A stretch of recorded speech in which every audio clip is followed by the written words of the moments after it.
Bonsoir et bienvenue à tous pour ce 18e Rendez-vous du Futur, 18e émission déjà. On fêtera bientôt les 3 ans. Je vous en dirai plus à la toute fin de l'émission. Cette émission est diffusée en direct, comme à chaque fois, ici, à Issy-les-Moulineaux. En direct grâce au talent conjugué du Cube, de la JD Carré, de Triple C et de 1R de chat. Vous pouvez live tweeter bien sûr sur le hashtag RDVFutur. Un live tweet qui est impulsé, organisé, coordonné grâce aux équipes de Notex, de Sun Sun Sun, d'1R de chat et de Triple C et du Cube. En gros, grâce à tout le monde, mais grâce à vous également. Nous reviendrons à la fin de l'émission avec Gaïané de l'équipe de Notex sur le tweet point. Le tweet point, ce sont vos questions, vos commentaires, votre ressenti sur l'émission à chaud. Alors, 18e émission, les règles n'ont pas beaucoup changé, puisqu'elles nous conviennent bien. 1 heure de dialogue, un dialogue qui sera animé par Nils Aziosmanov, président du Cube, et Pierre Delacote. Pierre, écrivain, poète, expert en nouveaux usages. Et moi, je suis Éloi Choplin, de l'agence de communication astucieuse Triple C, et je suis en quelque sorte le passeur de mes questions, le passeur de vos questions, de celles que je reçois sur le chat, sur le site rendez-vous-du-futur.com et le site du cube.com, et le passeur également des questions que je vais voir sur Twitter, car, comme à chaque fois, cette émission se construit en direct, grâce à votre participation. Nous la voulons le plus possible collaborative. Donc inutile de vous dire que nous ne savons pas totalement de quoi nous allons vous parler, François Tadei. Mais laissez-moi vous présenter notre invité tout de suite. Alors François Tadei, quand on prépare un portrait d'un invité, on va évidemment sur Wikipédia. Donc je vais être rapide. Votre fiche sur Wikipédia nous apprend que vous êtes né en 1967. Vous êtes directeur du Centre de recherche interdisciplinaire à Paris. Vous militez activement pour l'innovation dans l'éducation. Nous allons pas mal en parler ce soir, bien sûr. Vous êtes diplômé de Polytechnique, ingénieur des ponts, des eaux et des forêts, docteur en génétique, directeur de recherche à l'INSERM. Vous avez publié dans de nombreuses revues scientifiques. Vous avez notamment contribué à France 2025, entre parenthèses, diagnostic stratégique 10 défis pour la France, c'est donc le titre de l'ouvrage qui a été fait autour de France 2025. Et vous êtes membre, enfin, du Haut Conseil de l'éducation depuis avril dernier.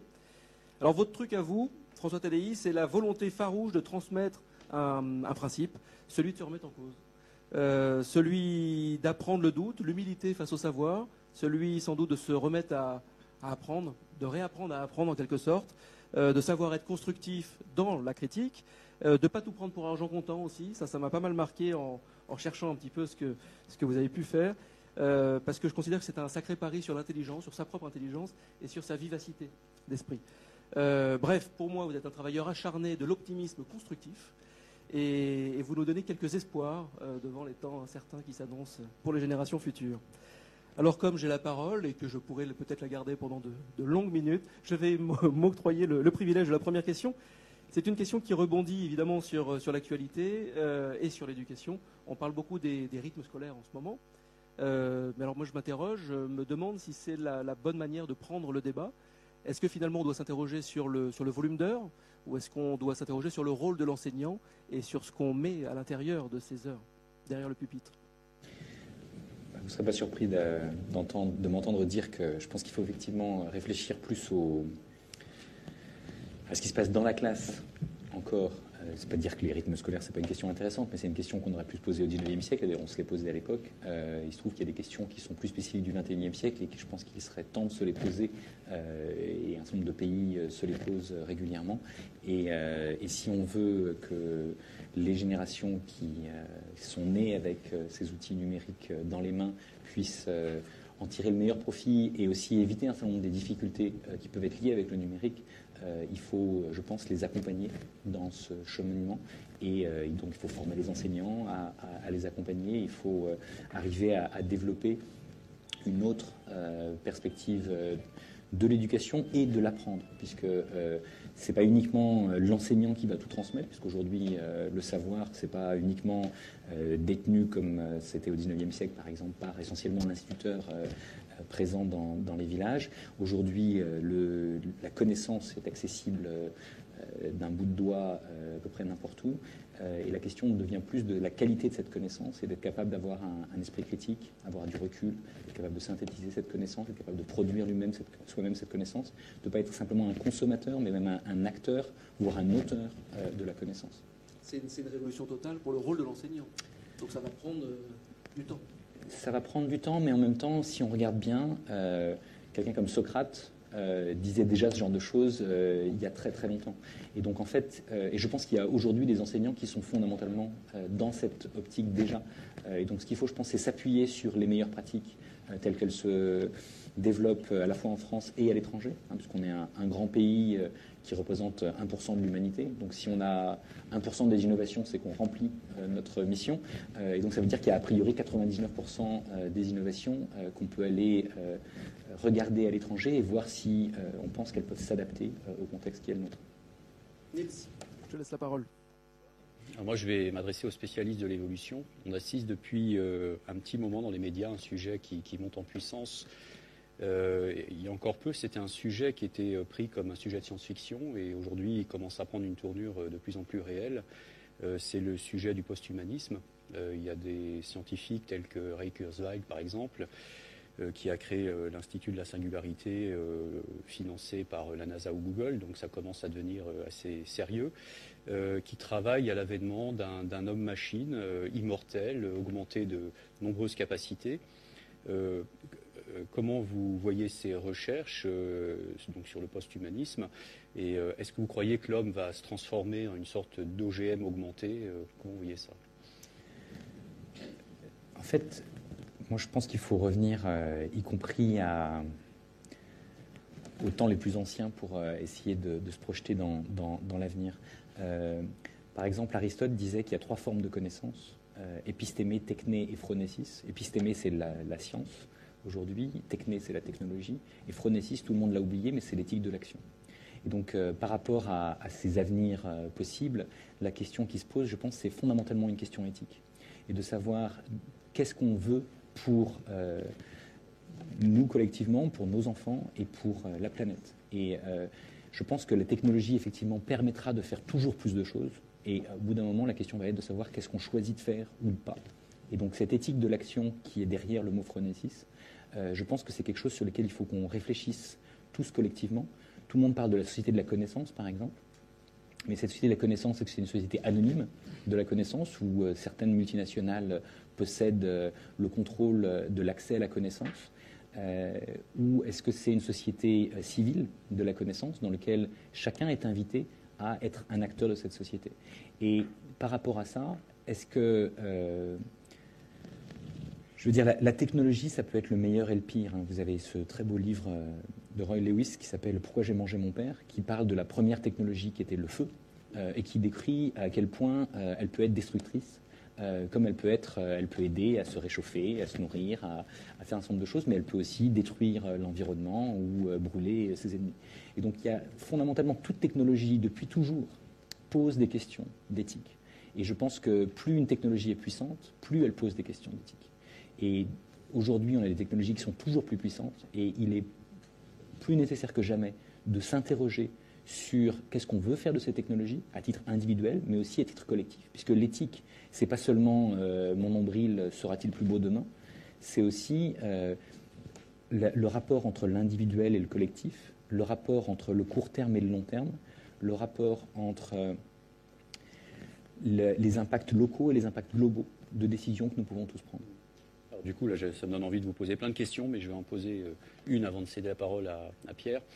Alors, Jean-Michel Beignet, qui est un spécialiste du post-humain, je reste sur cette veine pour l'instant, dit de nos sociétés occidentales qu'elles sont dépressives. Vous parliez d'action tout à l'heure. Et qu'après avoir cru à l'émancipation de l'homme par le progrès industriel, aujourd'hui, elles sont plutôt dans un état totalement dépressif. Et c'est comme si elles avaient finalement un peu démissionné et qu'elles voulaient se fondre dans la machine qui, elle, a un côté un peu parfait. Et voilà, donc il a toute une théorie autour de ça.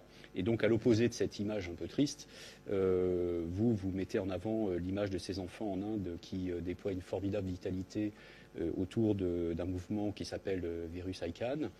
Est-ce que vous pouvez en dire quelques mots et est-ce que vous partagez le regard de Jean-Michel Beignet sur nos sociétés occidentales, donc un peu dépressives, selon lui? Ce qui est vrai, c'est que... Donc, je peux parler du virus ICANN 30 secondes pour introduire le sujet. C'est parti d'une classe avec une maîtresse particulièrement innovante qui choisit de prendre ses élèves et de sortir dans la rue et de les inviter à se poser des questions sur ce qui se passe dans la rue et qu'est-ce que eux, à leur âge, 8 ans en l'occurrence, peuvent faire pour améliorer même un tout petit peu leur environnement. Et la première fois, ils se sont amusés à rendre les passages cloutés plus visibles pour les enfants et pour qu'ils éviter les accidents.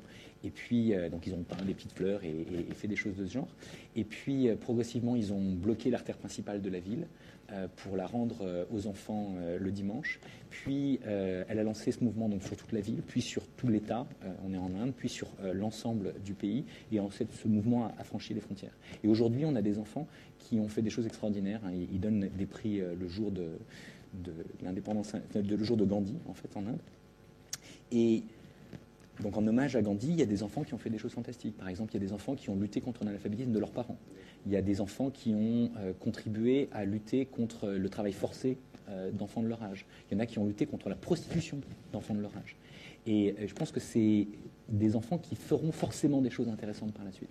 Et ce qui est formidable aussi, c'est que du coup, les adultes se disent, si eux, 8 ans, peuvent le faire, bah moi, je peux le faire. Enfin, il y a une espèce de transfert de responsabilité qui est très puissant, quoi. Exactement.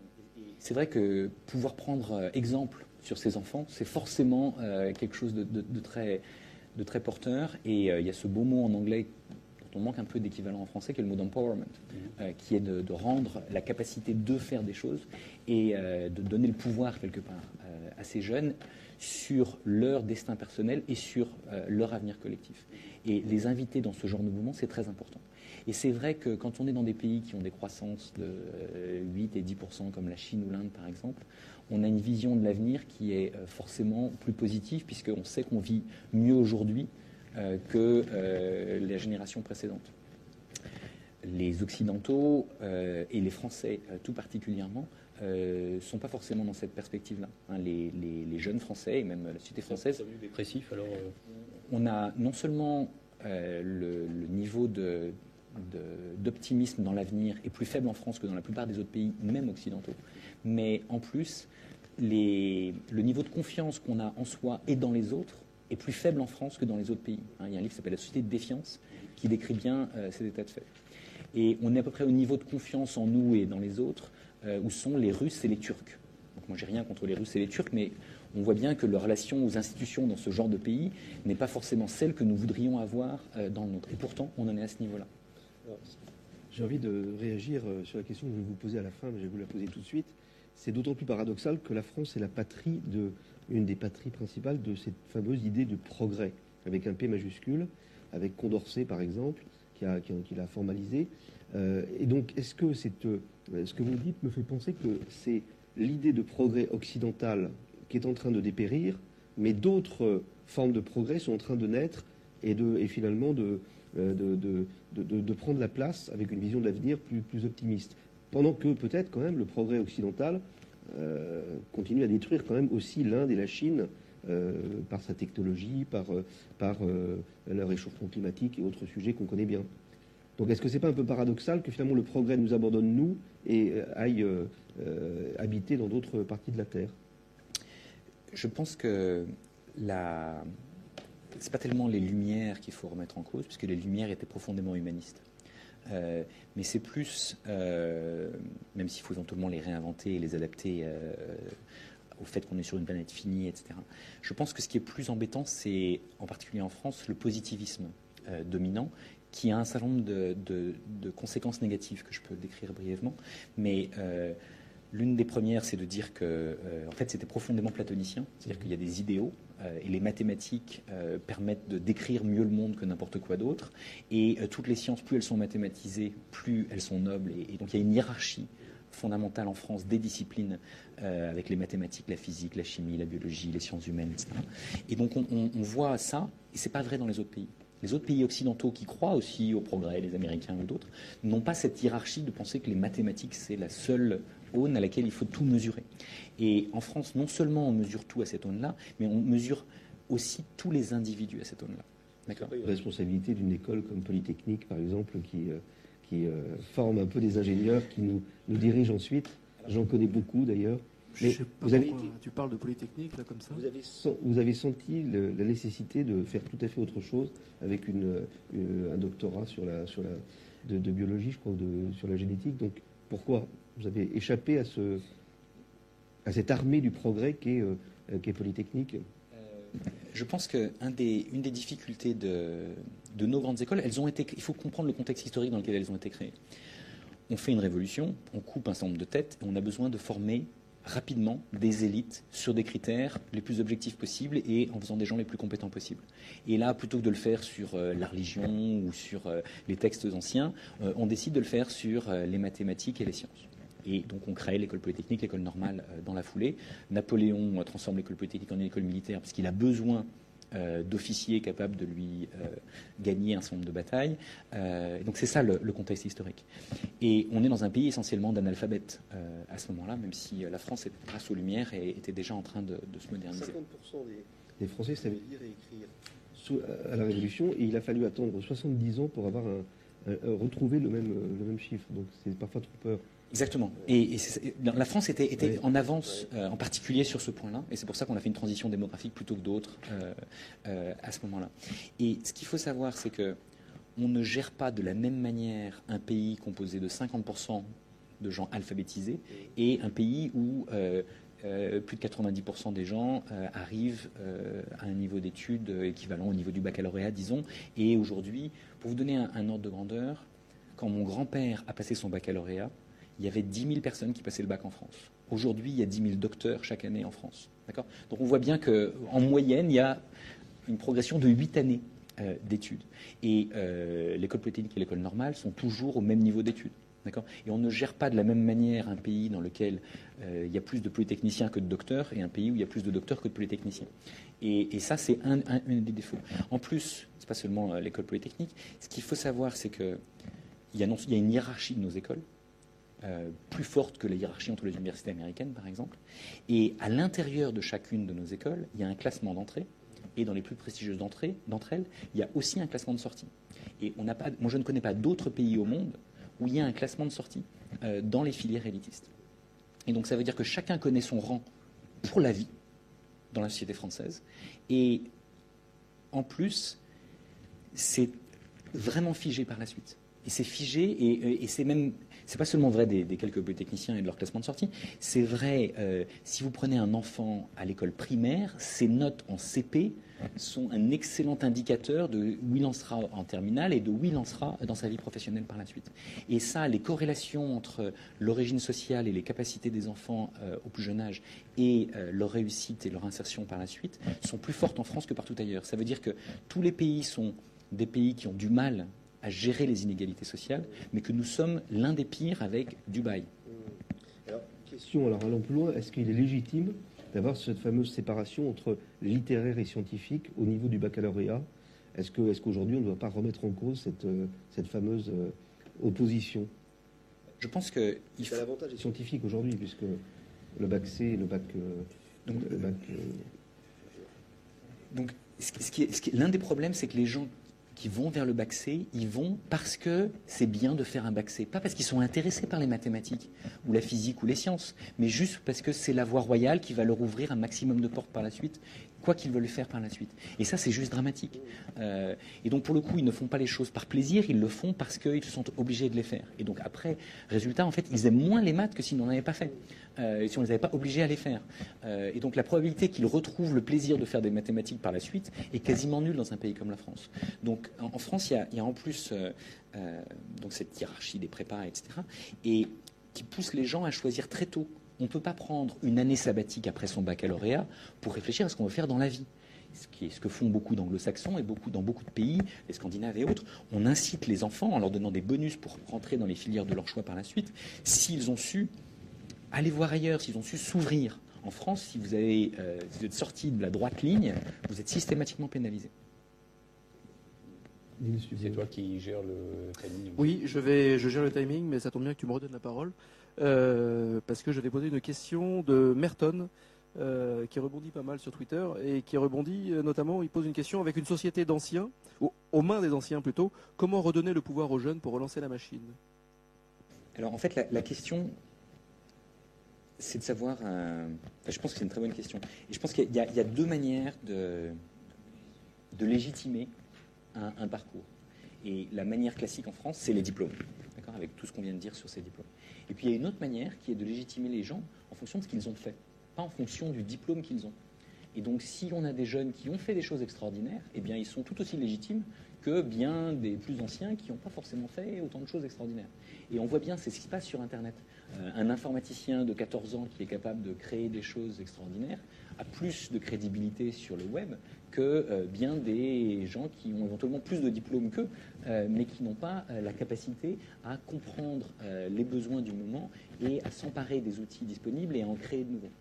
C'est-à-dire que bientôt, on pourra vraiment apprendre le code, s'approprier le code à l'école. Alors, il y a des pays... Ils soutiennent d'ailleurs les très grands, je crois, Bill Gates, Zuckerberg. Ils viennent de lancer un appel dans ce sens ces jours-ci. Et des pays comme l'Estonie apprennent nos enfants à coder dès le primaire. D'accord ? Et en fait, le MIT, par exemple, a inventé des langages de programmation comme Scratch, dans lesquels les enfants, il y a aujourd'hui des millions d'enfants d'âge primaire, début de collège, qui apprennent à coder, qui partagent leur code et qui donc en plus comprennent l'état d'esprit de l'open source, qui est je peux récupérer quelque chose qui a été produit par quelqu'un d'autre, me l'approprier, en faire quelque chose d'autre que je vais pouvoir à nouveau partager. Et donc je contribue à un acteur et un moteur de la cité de la connaissance puisque je produis des choses et je m'épanouis en le faisant. Et je ne suis pas en train de savoir si je mérite telle note, si j'ai tel classement, etc. Alors nous avons un bon élève ici, un bon élève qui s'appelle Alexis Botaya. C'est un journaliste défricheur qui expérimente le futur avec une vision résolument positive. C'est le rédacteur en chef du site Sun Sun Sun, notre partenaire. Et il vient nous rendre visite pour une sorte de point route du futur. Jingle.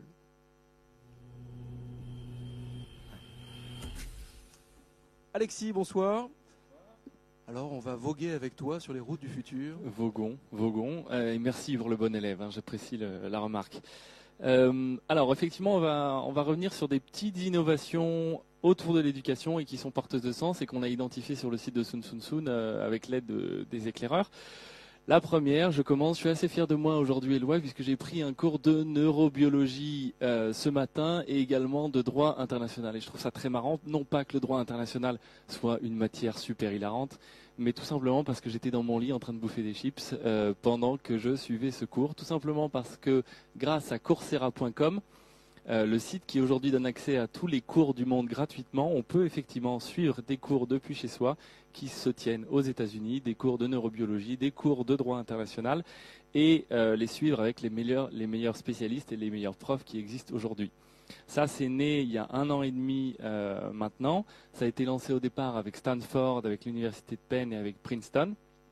Et maintenant, il y a même l'école polytechnique qui a rejoint le système, ainsi que l'université de Tokyo, l'université de Hong Kong. Et ça permet de suivre effectivement les cours à distance. Tous les cours ne sont pas disponibles parce que le modèle s'appuie sur des options qui sont payantes. Mais ça permet évidemment de diffuser très largement la connaissance, puisqu'aujourd'hui, il y a près de 2 800 000 élèves qui suivent des cours diffusés grâce à ce site. On va rentrer dans le cœur d'un cours. Et là, vous voyez un très très jeune homme qui est en train de regarder avec attention un professeur qui peut-être il ne comprend pas. Ça nous est tous arrivé pendant nos cours. On suit le prof. On est très attentif à tout ce qu'il raconte, mais on ne comprend strictement rien. On veut poser une question, on n'ose pas et on sort finalement, on n'a rien compris. Si l'application Go So App Box avait existé à l'époque, on aurait pu poser une question de façon anonyme. En fait, c'est une application qui permet aux élèves les plus timides d'interagir avec le prof en live. Il faut savoir que sur des campus américains, aujourd'hui, les profs comme les élèves utilisent déjà Twitter, mais Twitter est nominatif, donc on peut savoir qui a posé la question. Là, ça permet de poser sa question sans avoir honte de la poser et donc de progresser. Et la troisième innovation, alors certains d'entre vous ont peut-être des enfants et je souhaite à vos enfants d'avoir des correspondants en Suède et notamment avec la Vitra School que vous voyez et qui a une approche un petit peu particulière de l'éducation puisqu'il n'y a aucune salle particulière réservée aux classes. Il n'y a pas de chaises comme on les connaît dans les écoles de chez nous. Il n'y a pas de tableau noir avec les craies, sauf celui que vous voyez à droite, mais c'est carrément un mur. Et on laisse les élèves, étudiants, vaquer à leurs occupations, ils peuvent passer d'un canapé dans lequel ils peuvent se vautrer et même l'escalader, comme vous le voyez là, à des salles de travaux collaboratifs où ils peuvent mettre en place des projets ensemble avec l'aide de leurs professeurs. Je vous avoue que quand j'ai vu ça et quand les éclairants nous ont communiqué cette innovation, on s'est dit qu'on s'était trompé d'époque et qu'il aurait fallu vivre l'école aujourd'hui. Merci. En Suède, oui, avec des correspondants suédois. Une petite réaction, François ? Oui, c'est sûr que Coursera, par exemple, croît plus vite que Facebook sur sa première année d'existence. Et que donc il faut s'interroger sur pourquoi. Je pense qu'effectivement, vous l'avez bien résumé. Et en même temps, quelles sont les limites de ce modèle-là ? Ce qu'il faut savoir, c'est que Coursera, c'est une entreprise privée, par exemple, qu'effectivement, si les cours sont gratuits, ça ne veut pas dire qu'il n'y a pas de modèle économique derrière, et ça ne veut pas dire que on retrouve tout ce qu'on peut trouver sur un grand campus international comme celui de Stanford ou d'Harvard, etc. Et donc, il y a plusieurs questions qui se posent à partir de là. C'est que fait la France ou que fait l'Europe ? Est-ce que ces modèles doivent nécessairement être privés ? Donc, le Harvard et le MIT ont lancé une activité non-profit autour de ça, qui s'appelle edX. Est-ce que l'État, la puissance publique, disons plus généralement, doit s'emparer de ces questions ? Et si oui, qu'est-ce qu'elle doit faire ? Est-ce que demain, il n'y aura plus un étudiant dans un amphi de neurobiologie ou de droit en France et qui seront tous dans leur lit en train de manger des chips ?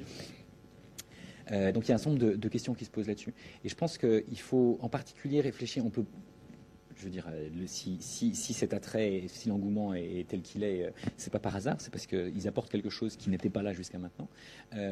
En particulier, ils sont plutôt meilleurs qu'on aurait pu le craindre sur la capacité à créer de l'interaction entre étudiants, puisqu'ils invitent à créer des forums, ils invitent les étudiants à partager leur expérience, ils les invitent à se rencontrer dans la vie réelle, parce que quand on a 100 000 étudiants qui sont inscrits dans le même cours, ça veut dire qu'il y en a plusieurs dans la plupart des grandes villes, et que donc ils peuvent se retrouver, prendre un café ensemble et partager une partie du plaisir de la vie étudiante, qui est de sortir ensemble et de discuter, d'aller au-delà du cours.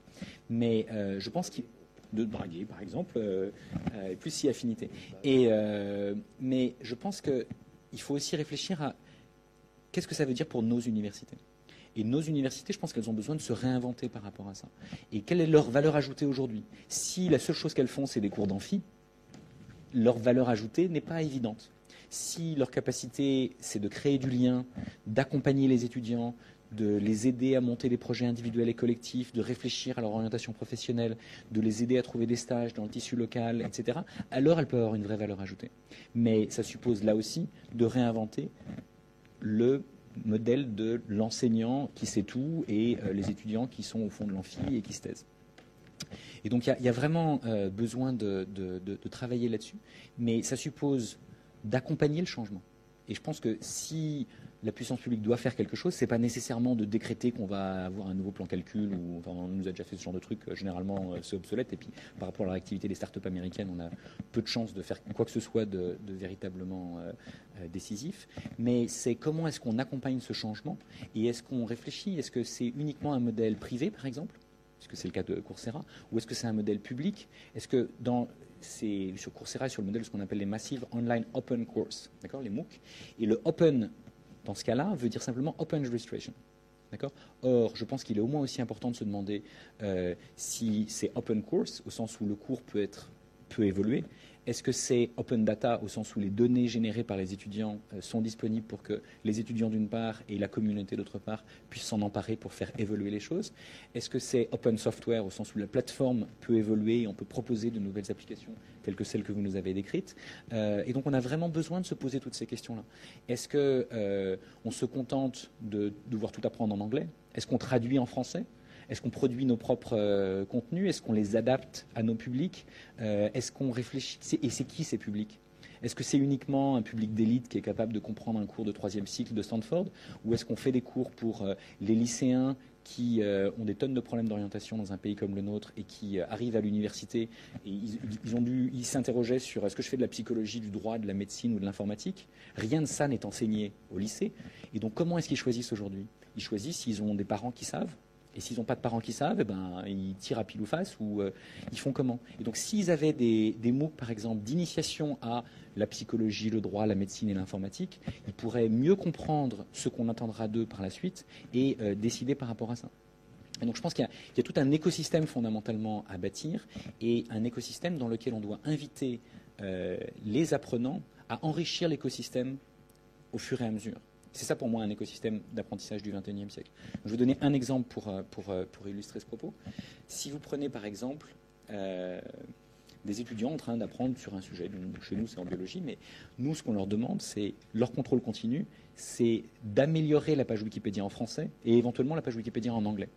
D'accord ? Et donc ils doivent comparer les deux et chercher des sources ailleurs et éventuellement améliorer ça. Et donc ça veut dire que non seulement ils ont fait un exercice qui est plutôt plus stimulant que la moyenne et surtout qui évite de finir dans une poubelle, parce que fondamentalement la plupart des devoirs finissent dans les poubelles. Je ne connais pas de fétichistes qui les aient tous gardés en tout cas. Et même les meilleurs élèves, les plus accros du diplôme. Mais par contre, s'ils font ça, à chaque fois qu'un élève apprend quelque chose, alors quand un autre élève voudra apprendre le même type de choses, cet apprentissage sera facilité. Et vous pouvez faire la même chose sur un MOOC s'il est évolutif et si vous l'avez mis dans le domaine public au sens de l'open source et de Creative Commons. C'est-à-dire que si vous créez un MOOC et vous dites la première génération des étudiants qui apprend sur ce MOOC apprend déjà des choses, mais elle va créer des contenus qui vont faire que les apprentissages de la génération qui les suivra seront facilités et que tous ensemble ils vont pouvoir améliorer les choses même en temps réel, à ce moment-là on est complètement dans une autre perspective. Comme ça, une école qui proposait aux élèves de créer les pages Facebook de Mozart, de grands personnages, de manière collaborative, pareil. Alors moi, la question que je vais vous poser, c'est que derrière ces modèles, il y a aussi la dimension économique, les modèles économiques. Les échanges en peer-to-peer et les modèles open source, aujourd'hui, foisonnent et se répandent dans d'autres domaines que simplement le logiciel ou les médias. On passe de Wikipédia et Linux, en gros, à la production de biens et de services distribués. On peut citer par exemple le Smart Grid pour l'énergie. Jeremy Rifkin prophétise de l'énergie gratuite bientôt. Ou les Makers, qui est un grand mouvement aux États-Unis autour de la production d'objets 3D. Le rédacteur en chef de Wired vient de quitter la revue pour monter son entreprise de Fab Lab. Alors, est-ce que cette montée de l'économie en peer-to-peer est, selon vous, compatible avec le système capitaliste ? Est-ce que ces deux modèles, finalement, ne sont pas en conflit ? Alors, je reviens sur ma perspective d'évolutionniste. Dans l'évolution, il y a différents types d'organismes. Il y a des organismes qui ont une reproduction clonale, qui généralement ont un avantage à court terme, et des organismes qui ont une reproduction sexuée. Et en fait, il y a un coût à chercher un partenaire et à s'apparier plutôt que de se reproduire tout seul. Il se trouve que, heureusement pour nous, en l'occurrence, la reproduction sexuée gagne sur le long terme parce qu'elle est plus adaptative, parce qu'elle est plus évolutive et parce qu'elle répond mieux aux défis de la diversité qu'il faut produire régulièrement dans des environnements qui sont toujours en train de changer. Et donc aujourd'hui, si on reprend ça, vous avez effectivement des logiciels typiquement ou des systèmes propriétaires fermés qui peuvent à court terme gagner beaucoup d'argent et avoir un avantage compétitif. Mais je pense qu'ils sont fondamentalement moins adaptables que des systèmes ouverts dans lesquels il y a plus de gens qui peuvent contribuer à améliorer les choses. Même si Apple et Microsoft, par exemple, sont deux grandes entreprises, il y a moins d'informaticiens chez eux qu'à l'extérieur. Et donc, quand on est à l'extérieur et qu'on est dans un système ouvert, tous les informaticiens du monde peuvent contribuer au progrès de ces logiciels ouverts. Et donc, je pense que sur le long terme, les logiciels ouverts ont un avantage. Alors, la question du modèle économique, maintenant, est vraiment intéressante. Mais il y a des entreprises comme IBM ou Google, par exemple, qui ne sont pas vraiment les anarchistes ou des aventuriers de l'économie collaborative qui, fondamentalement, sont passés à ce modèle-là parce qu'ils le trouvent plus efficace. Et donc, en fait, je pense qu'on va vers des solutions qui sont plus hybrides, dans lesquelles il peut y avoir une partie de ce qu'on fait que l'on offre à tous et une autre partie de ce que, au moins, certains font qui est plus fermée et qui donne un avantage compétitif, au moins transitoire. Finalement, c'est le modèle freemium des plateformes qui se développe de plus en plus. C'est exactement ça. Et en même temps, Donc ça, c'est le modèle économique pour ceux qui en veulent un, mais ça invite les contributeurs anonymes, via ce surplus cognitif que vous connaissez bien, à contribuer dans leur moment où ils ont envie de contribuer à un collectif et à contribuer à une aventure commune. Et ils enrichiront au passage une plateforme ou une autre, Wikipédia ou d'autres choses. Et même Wikipédia a besoin de se réinventer, personnellement, je pense. Ces nouvelles externalités positives qui captent le flux et la valeur.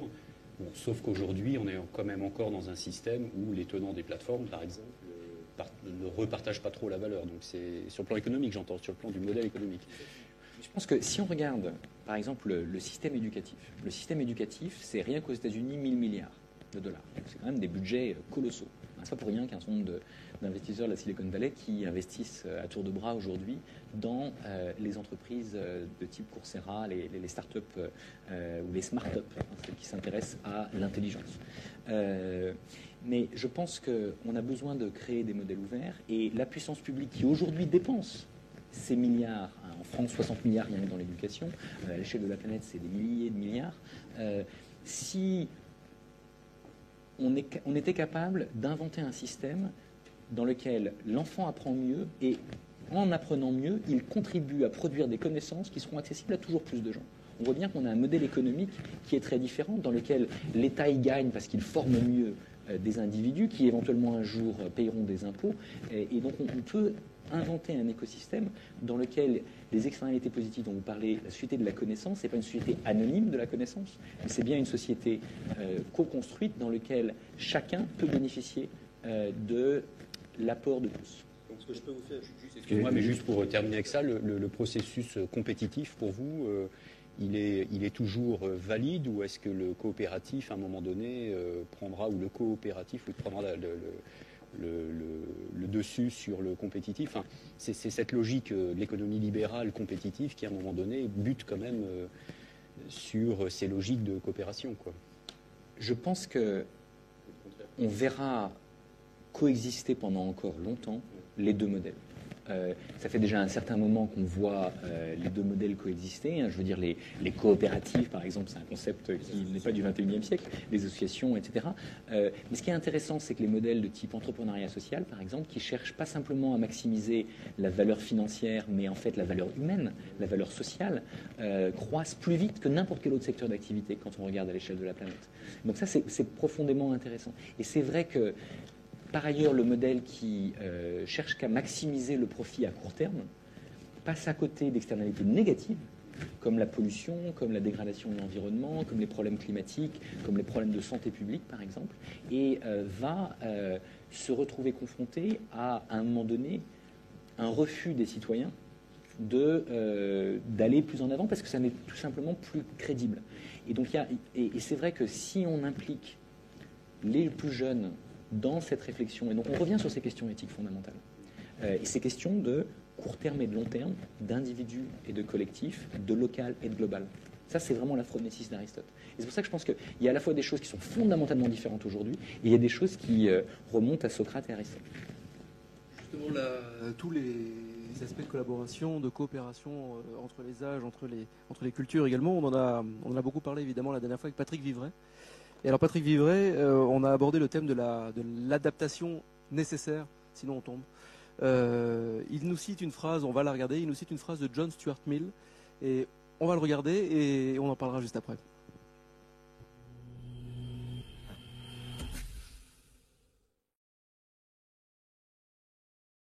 Voilà ce que disait Stuart Mill à propos de l'obsession de la compétition. J'avoue que je ne suis pas enchanté de l'idéal de vie que nous présentent ceux qui croient que l'état normal de l'homme est de lutter sans fin pour se tirer d'affaire, que cette mêlée où l'on se foule aux pieds, où l'on se coudoie, où l'on est écrasé, où l'on se marche sur les talons, et qui est le type de la société actuelle, soit la destinée la plus désirable pour l'humanité. Et il ajoute, la vie de tout un sexe est employée à courir après les dollars et la vie de l'autre à élever des chasseurs de dollars. Ce n'est pas une perfection sociale dont la réalisation puisse devenir le but des philanthropes. Eh bien, nos économistes qui passent leur temps à révérer les économistes classiques, ils devraient méditer cette phrase de Stuart Mill, qui a une autre phase extrêmement importante sur l'état stationnaire. Le moment où les sociétés arrivent à la fin de la croissance strictement matérielle. Et au lieu de considérer que c'est une mauvaise nouvelle, ils considèrent au contraire que ça peut être une excellente nouvelle à partir du moment où ça permet de développer des potentialités créatives sur la question, dit-il, des arts, de la culture et des potentialités spirituelles. C'est dans ce type de direction que des sociétés du bien vivre devraient, à mon avis, s'engager.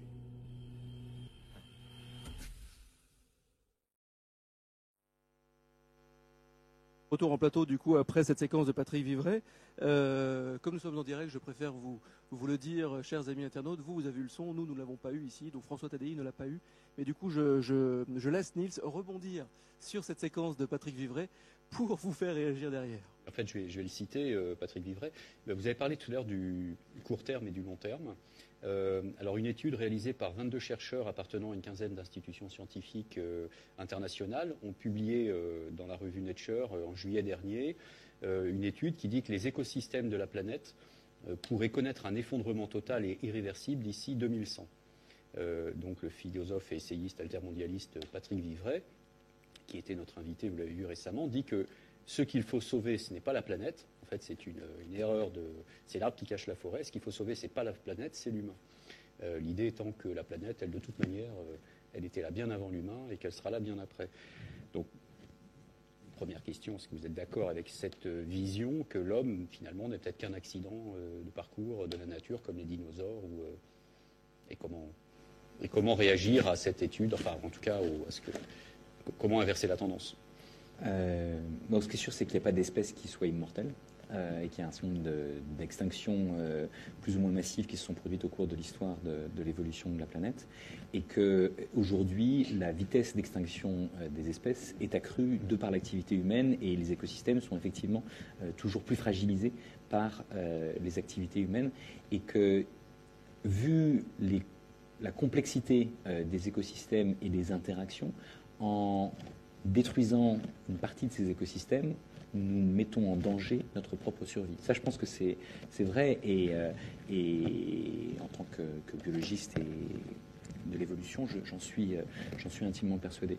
Alors, la question, c'est comment inverser ces choses-là et je pense qu'il y a besoin de former une génération différemment à prendre en compte à la fois les défis dont on est en train de parler, mais en même temps une réflexion sur ce que c'est qu'un système complexe, que c'est que la différence entre ce court terme et ce long terme, ce local et ce global, leur intérêt immédiat qui peut être de surconsommer et leur intérêt bien compris de long terme et l'intérêt collectif qui est de s'organiser différemment.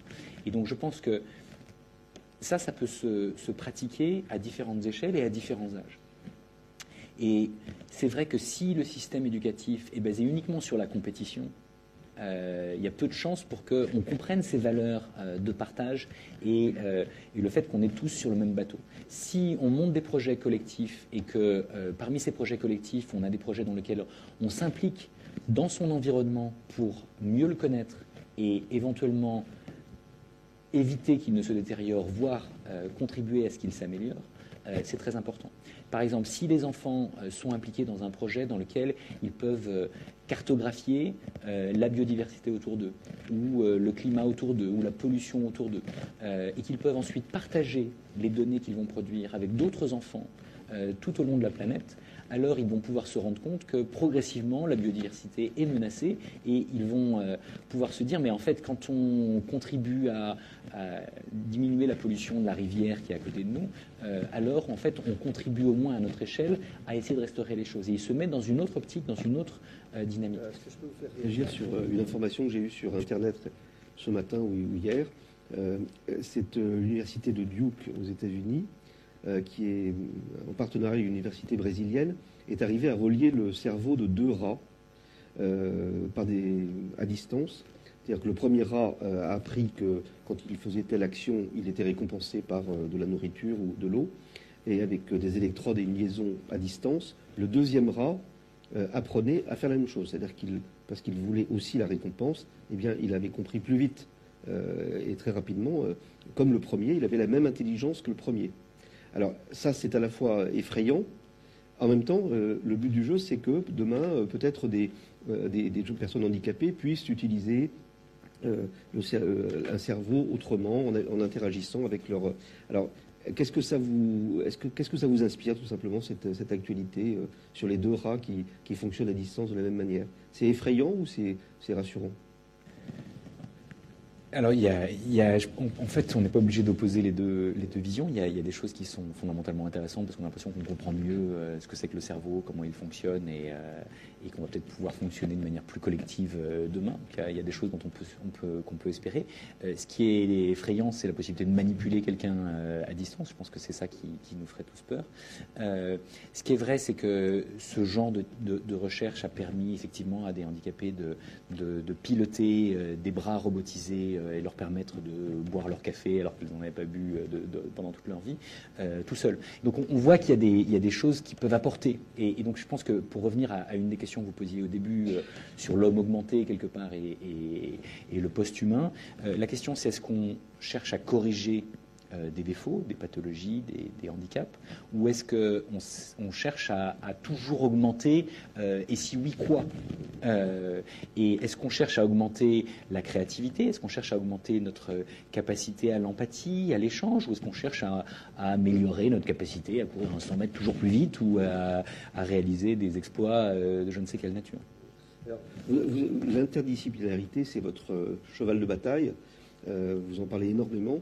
Est-ce que vous ne mettez pas le doigt sur un problème crucial de notre époque, notamment peut-être en Europe et en France, mais probablement, c'est que nous n'avons plus de grands esprits. Là, je ne parle pas de culture, je ne parle pas d'éducation, mais de création intellectuelle, de grands esprits qui, comme à l'époque des Lumières ou de la Renaissance, sont à la fois, comme Pascal, philosophe et scientifique, mathématicien, comme Leibniz, philosophe et créateur du calcul intégral, comme Goethe, qui était scientifique, biologiste et en même temps poète.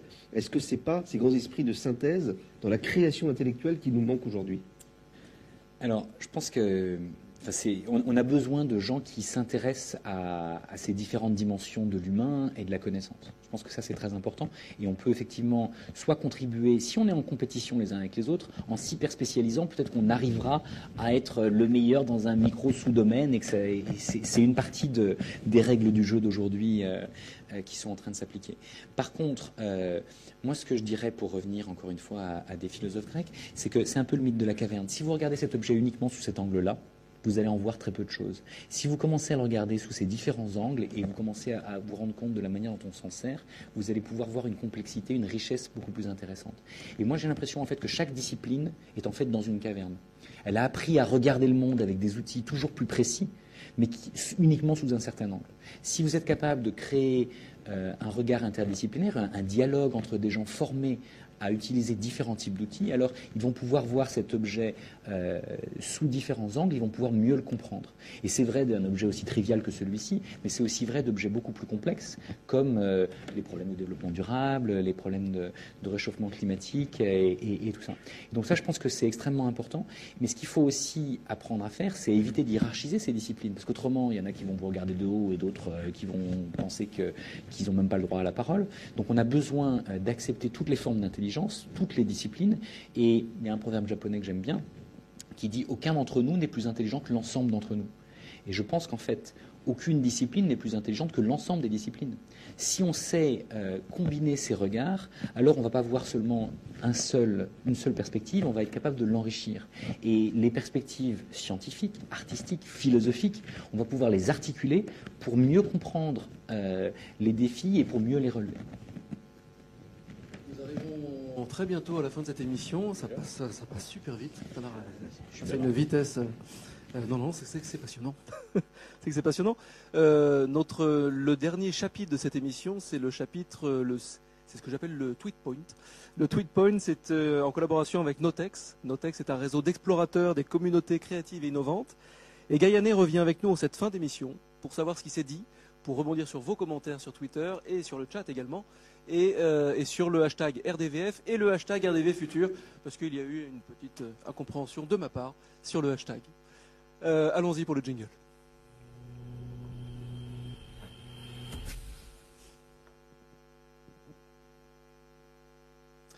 Alors Gaïané, bonsoir. Je crois que tu connais François. Sur Twitter, alors, qu'est-ce qui s'est dit pendant toute cette heure ?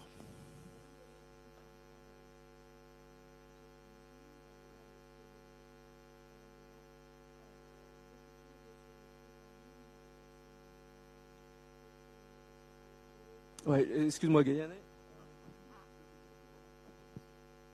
Petit problème de micro. Donc, je disais beaucoup de réactions sur Twitter.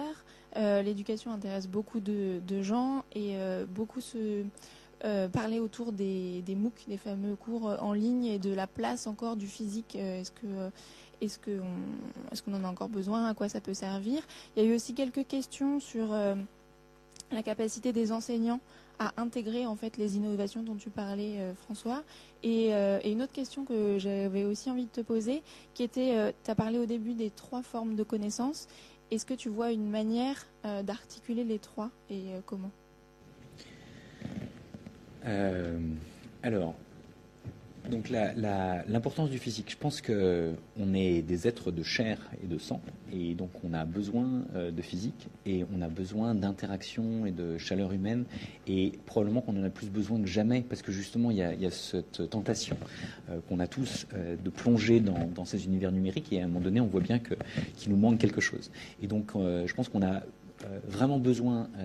Je pense que l'expérience sur les campus a toujours été une expérience de transition pour tous ceux qui, quittant leur famille et avant d'entrer dans le monde professionnel, vivaient dans un espèce de sas. Et je pense qu'on a vraiment besoin de ce genre de moments. Et c'est vrai que sur les campus, il se passe des choses extraordinaires. Vous parliez de rencontres amoureuses. Il y a aussi la possibilité de rencontres intellectuelles et la possibilité de créer ensemble des choses. C'est pas exclusif, hein, de toutes les manières.